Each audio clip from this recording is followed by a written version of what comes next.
Sabe, é interessante pensar que as histórias que a gente adora, na verdade, nunca estão sozinhas.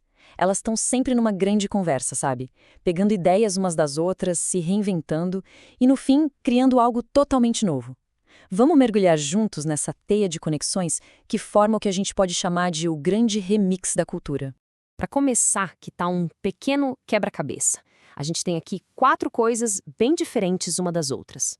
A resposta para o que conecta tudo isso é o segredo que a gente vai desvendar hoje. Vamos juntar as peças e ver no que dá. Então, a primeira peça do nosso quebra-cabeça é um filme, mas ele não reconta a história que todo mundo já conhece. Pelo contrário, ele volta no tempo para mostrar como o famoso Mágico de Oz chegou naquela terra fantástica e se tornou aquela figura tão poderosa. É uma clássica história de origem, né? Agora, a segunda peça, uma charge política. Aqui, aqueles personagens que a gente conhece, na busca por um cérebro, um coração e coragem, são totalmente reimaginados. Eles servem para fazer um comentário bem satírico sobre as promessas, muitas vezes vazias, da política. É uma virada super afiada e moderna para uma história clássica. A nossa terceira peça é um verdadeiro fenômeno do teatro. Wicked pega a história que a gente achava que conhecia e simplesmente vira de cabeça para baixo. Conta tudo pela perspectiva da bruxa má do Oeste. E se a vilã não fosse tão má assim, afinal? É uma releitura completa que muda tudo. E para fechar, a peça talvez mais curiosa de todas. Uma lenda urbana que fascina fãs há décadas. Dizem que o álbum clássico do Pink Floyd, The Dark Side of the Moon, se sincroniza perfeitamente com o filme de 1939. A banda sempre negou, mas não importa. A conexão que foi criada e mantida viva pelos fãs é super poderosa. Ok, um filme de origem, uma sátira, uma releitura e até uma sincronia acidental. O que tudo isso tem a ver? Acontece que todos eles estão conversando com a mesmíssima obra original através de um conceito muito poderoso. E aqui está a resposta. O nome disso é intertextualidade. Parece uma palavra complicada, mas a ideia é bem simples, na verdade. É o diálogo constante entre as artes. Nenhuma obra nasce do vácuo, ela sempre carrega ecos e responde a outras que vieram antes. É como uma teia gigante de referências e significados. E olha só que exemplo claro de como essa conversa acontece na prática. De um lado, a gente tem a inocência, a esperança da busca original pelos dons do mágico. Do outro, essa mesma estrutura é usada para fazer uma paródia, uma crítica. É o mesmo formato, mas com duas mensagens que são, na verdade, o oposto uma da outra. Esse diálogo artístico pode acontecer de muitos jeitos diferentes. Um prelúdio, como em Oz Mágico e Poderoso, expande o universo contando o que veio antes. Uma releitura, como Wicked, nos força a questionar tudo que a gente achava que sabia. Já a paródia usa o que é familiar para criticar o presente. E a adaptação, que talvez seja o tipo mais comum, traduz a história para uma outra mídia, como o cinema fez com o livro original. E já que a gente falou em adaptação, esse é um universo à parte.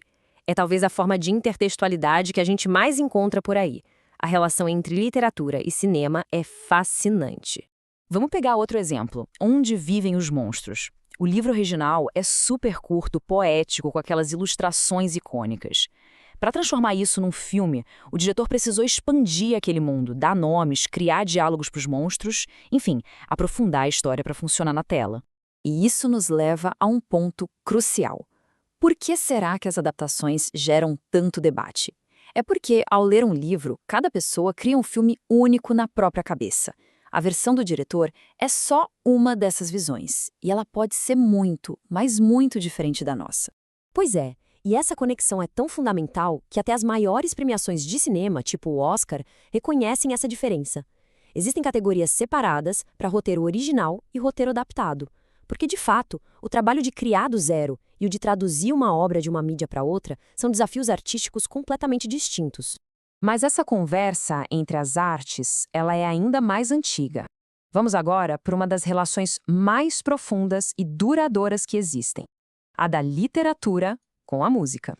Por milênios, poesia e música eram basicamente a mesma coisa. Lá na Grécia Antiga, os poemas épicos eram cantados ao som de liras. Na Idade Média, os trovadores musicavam suas cantigas. Foi só na modernidade, com a popularização do livro impresso, que elas começaram a ser vistas como artes separadas. Mas hoje parece que essa conexão está sendo redescoberta. Artistas modernos continuam provando essa união. Quando Bob Dylan ganhou o Nobel de Literatura, foi um choque para muita gente. Mas foi um reconhecimento do poder poético das letras dele. Aqui no Brasil, Vinícius de Moraes, o nosso poetinha, transitava com uma genialidade incrível entre sonetos e sambas. E o que os Secos e Molhados fez com o poema Rosa de Hiroshima mostrou como a força de um poema pode ser amplificada de um jeito imenso pela música. Certo. A gente passou pelo cinema, pela música, pela sátira. Mas, no fim das contas, por que perceber essas conexões todas é tão importante? Porque isso mostra que a cultura é, na verdade, um grande diálogo. Cada filme, cada música, cada livro é uma resposta a algo que veio antes e uma pergunta para o que virá depois. Entender isso enriquece demais a nossa experiência, permite que a gente veja as camadas de significado que estão escondidas em tudo que a gente consome. Então, a partir de agora, ao assistir a um filme, ouvir uma música ou até ver um meme, a pergunta fica no ar. Com quem será que essa obra está conversando? Que ecos de outras histórias dá para ouvir ali? A caça ao tesouro cultural está apenas começando.